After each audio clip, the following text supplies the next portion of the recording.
Saudara sekalian, kita datang kembali bertemu pada pertemuan yang keempat. Kalau kita bicara mengenai enterprise architecture, biasanya Anda akan berhadapan dengan sejumlah model. Ada banyak sekali, dan salah satu yang paling sering dibicarakan adalah yang namanya ARIS. ARIS, gitu ya. Nah, ARIS ini adalah singkatan sebenarnya, ARIS gitu ya. Yaitu singkatan dari Architecture of Integrated Information System. Ya, ARIS ini pada dasarnya adalah model based architecture dan program untuk membantu kita membuat enterprise modeling. Tadi kan kita katakan pada minggu yang lalu bahwa banyak sekali komponen-komponennya ya. Ada arsitektur bisnis, arsitektur informasi, arsitektur aplikasi, arsitektur teknologi, dan lain sebagainya. Nah, agar bisa menggambarkannya dengan baik dan dimengerti semua orang, maka kita harus memerlukan metode untuk modelingnya. Nah, ARIS dalam bahasa Indonesia atau ARIS Toolset ini menyediakan cara memodelnya tersebut.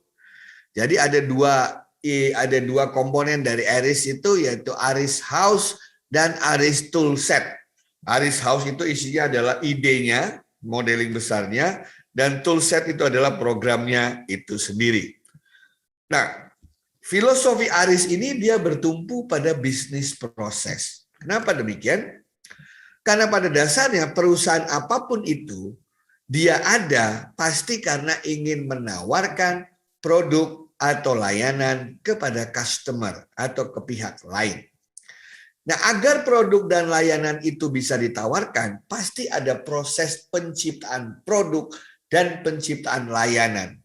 Urut-urutan atau rangkaian proses itulah yang namanya bisnis proses. Dan proses yang berhubungan langsung dengan penciptaan produk atau jasa dikatakan sebagai core business process. Dan untuk membantu itu akan banyak sekali supporting proses lainnya. Proses perpajakan, proses keuangan, proses logistik, proses administrasi, dan lain sebagainya adalah proses-proses untuk membantu core business proses itu. Inilah yang membuat mengapa ARIS bertumpu pada filosofi bahwa apapun perusahaannya, apapun organisasinya, mereka pasti bekerja berdasarkan rangkaian atau urutan proses. Oleh karena itu, ARIS House itu melihat organisasi sebagai suatu kesatuan dengan 4 hal utama. Jadi organisasi itu yang besar ya, yang elemen pertama adalah organisasi, dan di dalamnya itu ada data, proses, dan function. Nah, data, proses, dan function inilah yang merupakan kunci dalam menggambarkan sebuah organisasi. Jadi organisasi bisa dilihat dari sisi organization-nya, dari segi datanya, dari segi prosesnya, dan dari segi fungsinya. Apakah Anda melihat dari secara organisasi, dari persepsi data, dari persepsi proses atau fungsi, pasti Anda akan mulai dari mendefinisikan kebutuhannya apa. Nah, kalau kebutuhannya sudah didefinisikan, baru kita bisa merancang spesifikasinya untuk menentukan kebutuhan itu. Setelah spesifikasinya sudah bisa kita desain, barulah kita mengimplementasikannya. Itulah cara ARIS itu melakukan modeling terhadap enterprise architecture.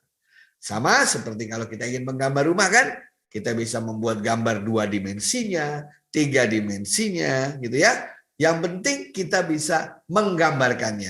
Karena kalau kita tidak bisa menggambarkannya, bagaimana kita akan membuatnya? ARIS adalah salah satu modeling atau metode modeling yang bisa Anda manfaatkan dalam menggambarkan enterprise architecture. Terima kasih.